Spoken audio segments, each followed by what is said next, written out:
Olá, caríssimo telespectador da Rede Século XXI, que bom encontrá-lo diante do televisor, do celular, do computador.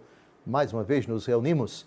Programa Luz da Vida, nosso compromisso semanal desde o ano de 2012.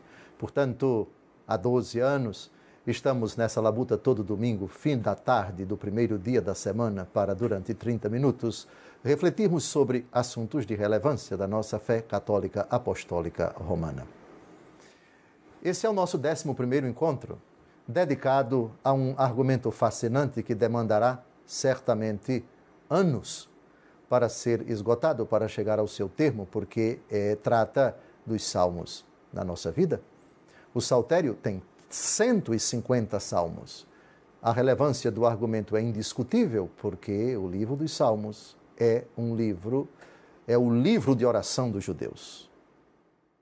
Tem um destaque todo especial no Antigo Testamento. Da mesma forma, um destaque todo especial esse livro teve na vida pública de Jesus, enquanto fonte de oração e também da pregação de Nosso Senhor. Jesus rezou os salmos, Jesus pregou, e várias vezes em suas pregações ele faz alusões explícitas, citações literais dos salmos. Salmos esses que, por causa disso, têm uma dimensão profética. Nós hoje vamos abordar todos esses 10 programas anteriores, têm procurado buscar enfoques, aspectos, dimensões dos salmos que têm relevância para a nossa vida, a minha vida de oração, a sua, a nossa existência também, o nosso comportamento, o nosso seguimento de Cristo. Hoje nós vamos tratar de uma questão que lá atrás, acho que no 4º ou 5º programa, remeto você a assistir todos os que já estão disponíveis no portal da nossa querida Rede Século XXI. Rezar os salmos com frutos. Ler os salmos com o coração, elevar a nossa mente a Deus, a Ele dirigir nossos rogos, nossas súplicas, nosso louvor, nossa gratidão e desfrutar. Melhor ainda, saborear os salmos. Como fazer isso? Isto é, como não ler os salmos de uma forma árida, meramente curiosa, afastada de fato daquilo que aquelas letras, que aquelas palavras, que aqueles versículos, que o salmo inteiro evocam e querem significar. Os salmos são vivos. Os salmos não são letra morta. O apóstolo Paulo diz na primeira aos Coríntios que a letra mata, mas o Espírito vivifica. A letra mata. O que significa isso aplicado aos salmos? Quer dizer, a letra mata para qualquer versículo da Bíblia. Mas em se tratando dos salmos, que são livros de oração, o saltério é todo ele livro de oração. Em que sentido ler os salmos mata? E em que sentido ler os salmos vivifica? É possível ler os salmos e se matar espiritualmente? Sim, é possível. A letra mata. É possível, por outro lado, ler o salmo e vivificar-se? Sim, é possível. A frase de São Paulo é bem construída. Ela, pelo menos, se explica quase totalmente. Primeiro, vejamos a segunda parte. O Espírito vivifica. Em que sentido o Espírito vivifica a letra dos salmos? Ler no Espírito. Ler inspirado pelo Espírito. Ler movido pelo Espírito. Seria muito oportuno, eu recomendaria aqui com todas as letras, com toda a simplicidade, você que tem o hábito de rezar os salmos. Você que ainda não tem esse hábito, mas a finalidade desses programas, dentre outras, é exatamente esta, que você passe a amar os salmos, que você passe a venerar os salmos, que você passe a reconhecer neles uma porta grande, enorme, por meio da qual você vai adentrar no universo de Deus, no abismo infinito, insondável do amor de Deus. Invoque o Espírito Santo. Vejam, a dica, entre aspas, do apóstolo Paulo: a letra mata, o Espírito vivifica. Isto é, o Espírito dá vida àquela letra. O Espírito faz com que você enxergue naquelas letras o caminho para se chegar a Deus. Enxergue também nessas letras Deus falando para você. Enxergue também, e finalmente, você se identificando com elas.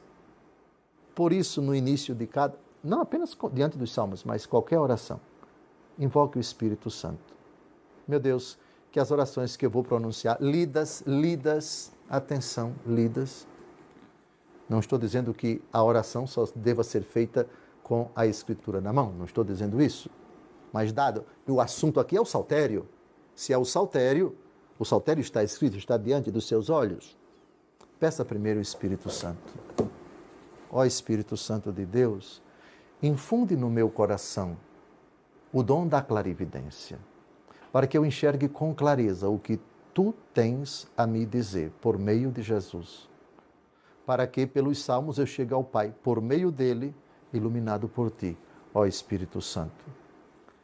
Clareia o meu coração para que eu possa me identificar com essas palavras, que elas me digam, que elas me falem, que elas me advirtam, que elas me exortem, que elas também me repreendam, se for o caso, que eu consiga enxergar nelas aquilo que eu faço de bom, mas também que essas palavras do Salmo me mostrem quão distante eu estou das mesmas palavras que eu estou pronunciando e que isso me ajude a me converter. Que a vossa graça me leve quando aquela frase do Salmo me disser: você não está vivendo isso, você não está fazendo isto, você não está se identificando com isto. E por isso, ó Espírito Santo de Deus, ajuda-me a ler os Salmos com a devida reverência, com a devida calma, com a devida piedade, para que eu, com a Igreja, unido a Cristo, eu e Cristo, já não sou eu que vivo, é Cristo que vive em mim. Eu me identifique com o pensamento de Cristo quando rezou os Salmos. A obediência de Cristo ao se dirigir ao Pai com os Salmos. Que eu seja também obediente, que eu seja dócil às vossas ações, que eu seja disponível às vossas moções. Não precisa dizer com essas palavras, somente implore a força do Espírito Santo. O Senhor que disse: sem mim nada podeis fazer. Isso se aplica também com todas as letras para os salmos que nós estamos a investigar. Por favor, agora vejamos exatamente isto, como rezar os salmos com frutos.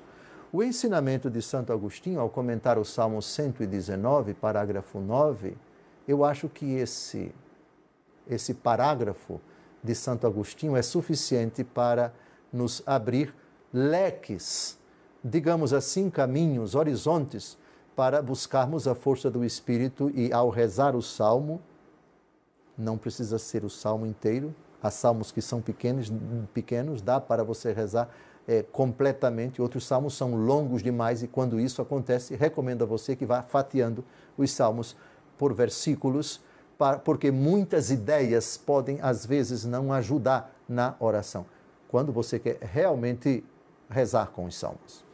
Com a palavra Santo Agostinho: para ouvirdes a verdade, irmãos caríssimos, não podereis provar a realidade do que cantais, se não começardes a praticar o que cantais. Por mais que eu diga, por mais que exponha, sejam quais forem as palavras que empregue, nada disso entra no coração daquele que não o observa. Começai a agir e vereis o que falamos. Então, a cada palavra correm as lágrimas, Então o salmo é cantado, e o coração faz o que o salmo canta. Pois quantos não fazem ressoar sua voz e ficam mudos no coração? E de quantos calam os lábios e clamam os afetos? Porque os ouvidos de Deus estão atentos ao coração do homem, como os ouvidos do corpo atendem à boca do homem, assim os ouvidos de Deus ao coração humano. Muitos de boca fechada são atendidos e muitos com grandes clamores não são ouvidos. Devemos rezar com os afetos. Eita bomba! Eita que maravilha! Rezar com os afetos, isto é, o estado da minha alma agora está esse. Eu tenho que me enxergar como eu sou. Eu tenho que ser honesto, não somente comigo, mas principalmente diante de Deus, que conhece de fato a minha vida. Se eu estou com medo, se eu estou cansado, se eu estou carente, se eu passo por uma limitação, se eu preciso do arrego de Deus, do carinho de Deus, do afago de Deus, eu devo traduzir a minha leitura dos salmos, a minha oração dos salmos, com o que está dentro do meu coração. Se eu impeço que aflore o estado atual da minha alma, cansado, aflito, angustiado, ou então vivendo nas trevas, se eu tranco isso, guardo tudo isso, não revelo tudo isso, não identifico tudo isso com as palavras do Salmo, qual o fruto que eu vou tirar? Interessante o que Santo Agostinho diz. Muitos não pronunciam muitas palavras, aliás, nenhuma palavra, e rezam do fundo do coração, sem ler, sem pronunciar os salmos. Isso é uma oração verdadeira, sem desmerecer os salmos enquanto tais. Já outros rezam com os salmos, mas sem um afeto do coração. É como se Santo Agostinho dissesse: procure juntar toda a bagagem, tudo de sua alma, o que há de bom e o que há de podre, se é que há. Por favor, apresente tudo isso. Aqui está o manancial. Mas é preciso que esse manancial jorre você abrindo as comportas do seu coração. Isto é, eu e minhas dores, eu e minhas quedas, eu e meus fracassos, eu e minhas vitórias, eu e meus anelos, eu e meus desejos. É tudo isso que eu devo carregar e jogar, por assim dizer, nas palavras do Salmo, enxergando o que elas me dizem, confrontar o meu estado de alma hoje com aquilo que ela está me falando verdadeiramente e unir as palavras do Salmo com o meu estado atual de vida, nervoso, tenso, alegre, inseguro, carente, aflito, preocupado, e jogar tudo isso nos braços do Pai por meio de Cristo na força do Espírito. Está terminando o nosso primeiro bloco, não saia daí. Depois desse breve intervalo, nós retomaremos esse argumento fascinante. Um grande abraço.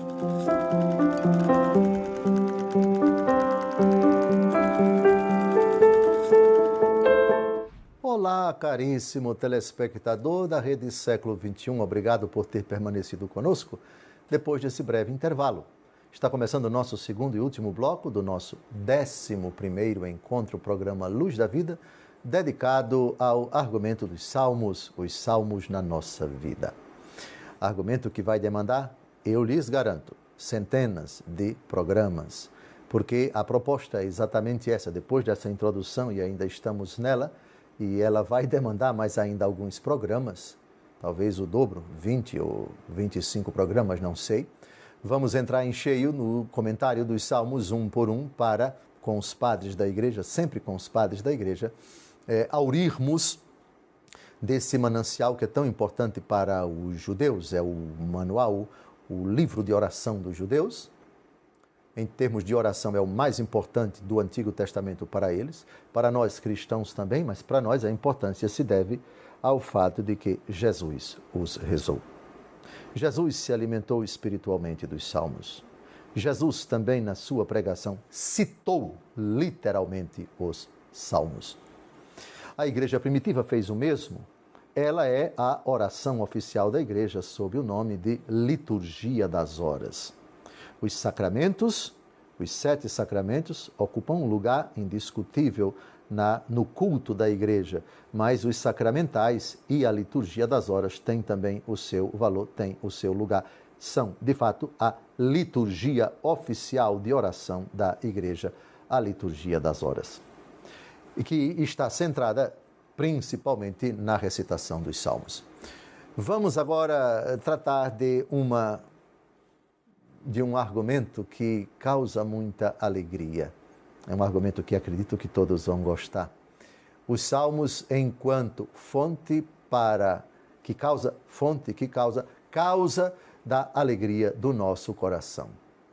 No primeiro bloco nós vimos os salmos enquanto força, enquanto fortaleza, enquanto consolo para a nossa vida, na nossa aflição, os salmos que são espelho para a nossa alma, os salmos que nos convidam a abrir as comportas do nosso coração com tudo aquilo que dentro dele há de amargura, de dor, de angústia, de sede, de carência, para, com os salmos, elevar o nosso coração a Deus na força do Espírito Santo por meio de Cristo.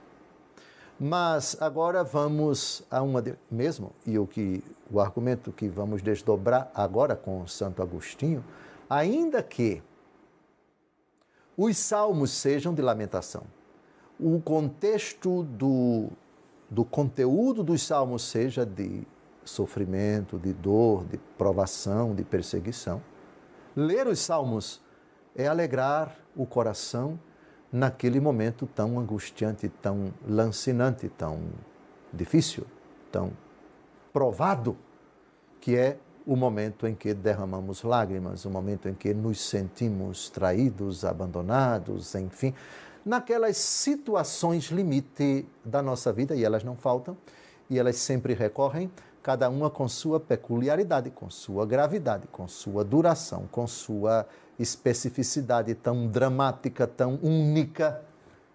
Quem ora com os salmos nessas situações também experimenta uma alegria. O apóstolo Paulo diz em Filipenses capítulo 4, versículo 4: alegrai-vos sempre no Senhor. Repito, alegrai-vos. Alegrar-se sempre. Mesmo nessas situações, mesmo quando o salmo aborda esse argumento. Mas é uma alegria no Senhor, uma alegria consoladora.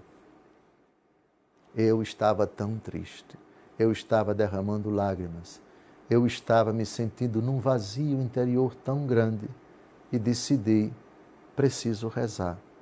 E abri a minha Bíblia e o texto que me veio ao encontro, abri no livro dos Salmos e folheei, e me ative, e parei, e detive os meus olhos nessas palavras, pedi as luzes de Deus e comecei a rezá-lo pacientemente, sem pressa. E Deus foi me mostrando com essas palavras que o meu sofrimento não é infinito, que a minha dor não é maior do que o seu amor por mim. E Deus foi me consolando. E eu fui lendo, e fui experimentando uma paz interior.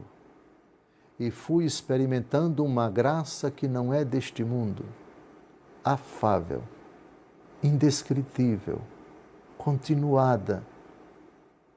E aí as feridas do meu coração foram amainando.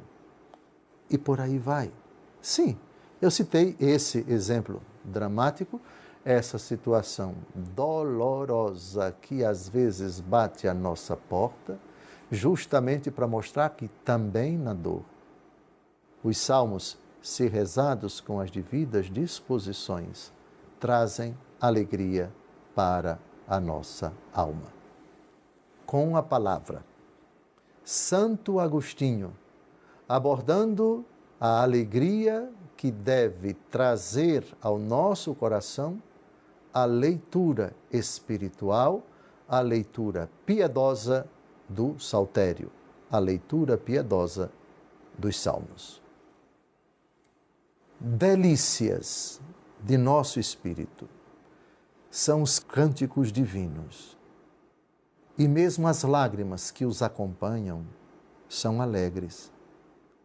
Não há recordação mais agradável ao fiel peregrino neste mundo do que a daquela cidade longe da qual peregrina. Mas a recordação da cidade durante uma peregrinação vem acompanhada de dor e suspiros. A esperança certa, contudo, de nosso regresso, mesmo durante a peregrinação, consola e exorta os tristes.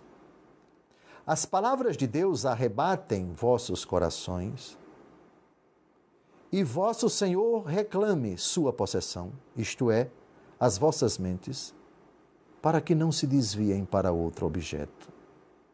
Cada qual esteja totalmente aqui, de sorte que aqui não esteja, isto é, esteja totalmente embebido na palavra de Deus, que soa na terra para nos elevar e não ficarmos sobre a terra. Deus está conosco, para que nós estejamos com Ele. A fim de estar no meio de nós, desceu para junto de nós e leva-nos a estar com Ele, a fim de para Ele subirmos. Maravilhoso. Aliás, dizer que Santo Agostinho é maravilhoso diante de tantas citações nunca é repetitivo. Deus Todo-Poderoso que na nossa dor vem estar conosco. Ou seja, você está triste? Agora você está diante do manancial que sou eu. E eu que sofri mais do que você. E eu que me afligi mais do que você. Agora estou aqui juntinho de você.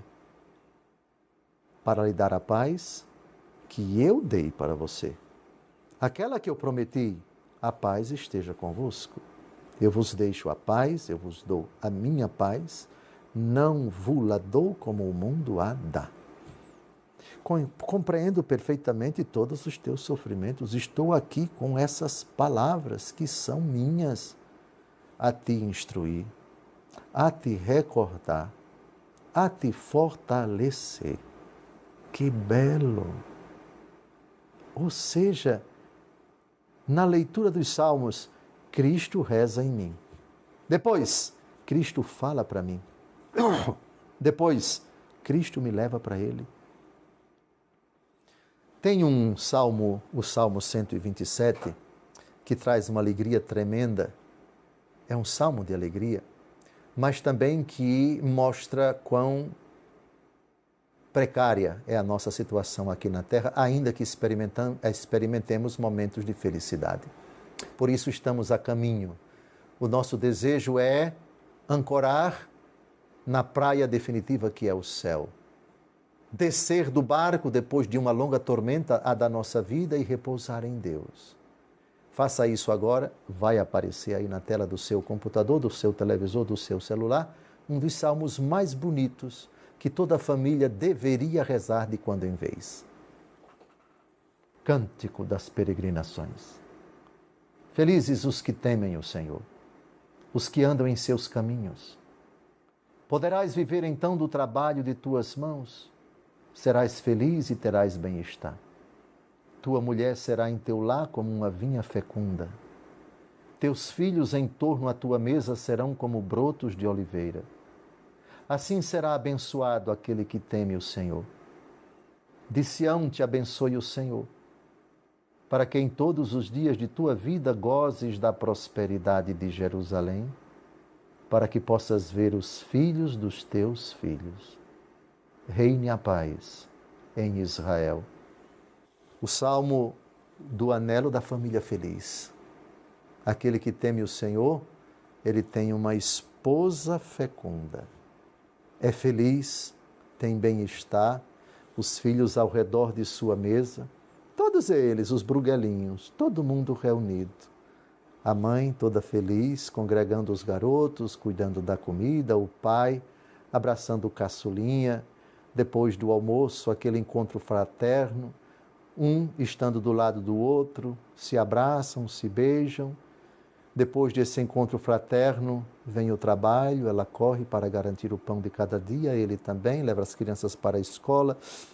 Depois vem aquela correria e o salmo termina depois que essa família avança no tempo, os garotos crescem, cada um se forma, segue a sua vida, esse casa, aquela também, esse vai fazer o mestrado, aquele vai fazer o doutorado, a especialização. Depois, com um certo tempo, as rugas começam a aparecer, os cabelos começam a cair, o cabelo, poucos que ficam começam a mudar de cor, ficam pretos, a não ser que a mulher vai tingir o cabelo, né? Mas normalmente vai ficando velho, enfim, começa a dobrar o cabo da boa esperança. Depois vem o casamento dos filhos, depois vem os netos, os filhos dos seus filhos. Tudo na fidelidade a Deus, no temor a Deus. O que é que se pode esperar mais desta vida? Como Deus é bom. O que há de reclamar esta pessoa que teme o Senhor, que viveu segundo sua palavra, uma família abençoada? Compreenderam? Está terminando mais um encontro. É um manancial inesgotável de alegria, de paz, de inspiração, que se aplica a todos os momentos da nossa vida, para agradecer o bem que estamos experimentando, para louvar a graça que recebemos até então e para pedir a Deus o sustento, a alegria, a paz, a vitória para as nossas conquistas, o livramento para as provações, as tentações, as tribulações deste mundo. Tudo isso será investigado nos próximos anos. Deus abençoe sua vida. Um grande abraço. Até o próximo domingo, se Deus quiser.